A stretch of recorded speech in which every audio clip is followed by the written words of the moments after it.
stage and screen with Andy Snowden. Let us know what you want to hear on WhatsApp with the number 01978 540 410. We love local. Calon FM.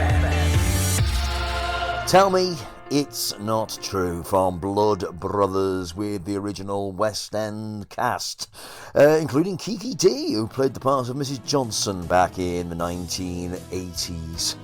Now, tomorrow afternoon, over in Denbigh at St Brigids School, a fundraising concert with West End performers from Mamma Mia, Phantom of the Opera, Blood Brothers, Kinky Boots, Taboo and Les Miserables will be singing along with the Denbigh Community Choir and the students from the Denbigh Workshop. It's called West End Comes to Denbigh, and it has all been the brainchild of Tracy Spencer, who joins me on the line now. Tracy, good afternoon to you. Hi, Andy, you alright, lovely? I'm very well indeed. Thank you very much indeed. We will talk about West End Comes to Denbigh in just a moment. Yeah. But first, I've got to ask you about you and your career, because it is just phenomenal what you've achieved over the last 3 decades now. Yeah, I mean, when you first started out, was that always the plan for you? Was that always the dream as a kid? No, I wanted to be a physio for Everton Football Club. That was my absolute goal. And then getting to work for Bill Kenwright was quite funny, because I did tell him that and he laughed. When I got to work with him with Blood Brothers, yeah. But you trained at Lipper, right? At Paul McCartney. Yeah. That opened in '96. You graduated in '98, which makes you one of the first to graduate. First, yeah, we were the first to graduate. So I was one of 4 drama people that qualified with their first class honours degree, which I was very proud of. And Paul McCartney gave me my degree, which was rather nice. Fantastic. I mean, that's a claim to fame that in future years, it's, I mean, there's something that you can tell everybody, not just your grandkids. A Beatle gave me my degree. Indeed, yeah. Do you think training at drama school is as important today as it always has been? I think it is, actually, because I think it gives you a really good ground and understanding of the industry. I think also nowadays, certainly, you get more help in terms of funding applications and finding and making your own work, which is really important. It's not just waiting for work to come to you. But you were working in a professional capacity before you trained, which is... Yeah, I was. Yeah, very unusual, actually. Yeah. I went sort of later on in life because I wanted to do a degree to see if it would help me kind of set up other things, and it did, which was great. But yeah, I'd been really lucky and actually worked and had jobs before I did the training. Yeah.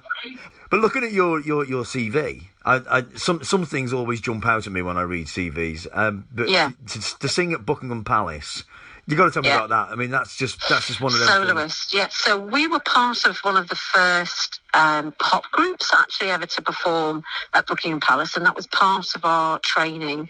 The Queen came and opened up Lipper, right?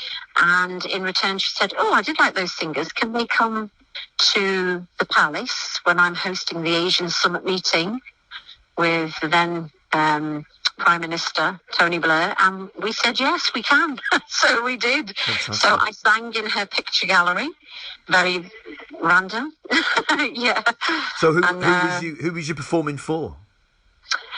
All Asian dignitaries and world leaders across the world. Elton John was there. Joan Armatrading was sat there. Paul McCartney was there. Our Prime Minister at the time, and the Queen and Philip. Yeah.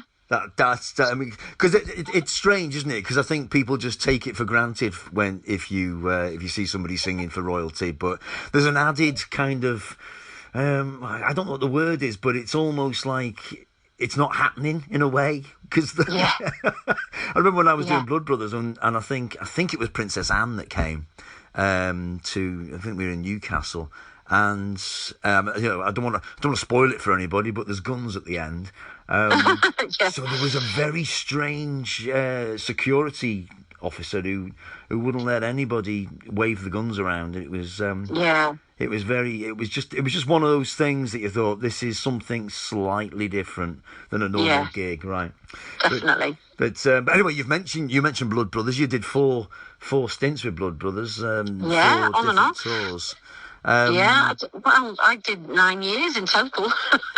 It seems like a long time, that, on paper, but in reality, that's great, isn't it? I mean, for an actress to work that long. Absolutely. So I started in 99 and I finished in 2012, on and off. Did it, for 9 years in total. I think the best was actually touring as a family, having had our daughter, and she was back touring with us from 3.5 months to 4 years old, and that was an incredible time because we got to be a family together and spend all that time with our little girl, which was lovely.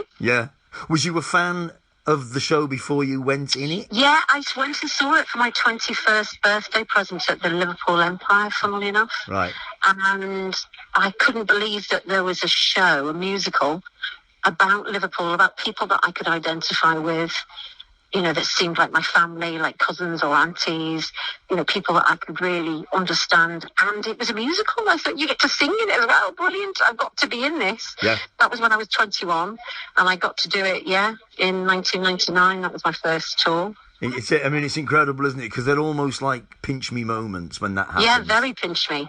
And then to go from kind of Donna Marie 4 lines, and a couple of songs with everybody to, play Mrs. Johnston in it regularly. It was just crazy. I used to stand in the tunnel thinking, how did I get here?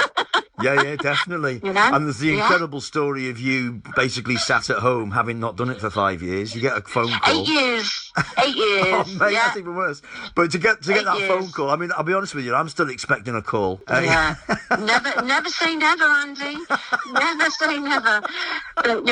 It's like Hotel California. You can check out any time, but you can never leave. There's always that phone call that might come at a random. It was in. They were in Oxford, and they'd had to cancel a matinee because everybody was ill, and they said, can you get to Oxford? And I said, well, for the matinee. And I said, no, because I live in North Wales now. But I could get there for the evening if that helps. And they said, yes, get in the car and go. So I did. And when I walked through the door, they put a microphone on me.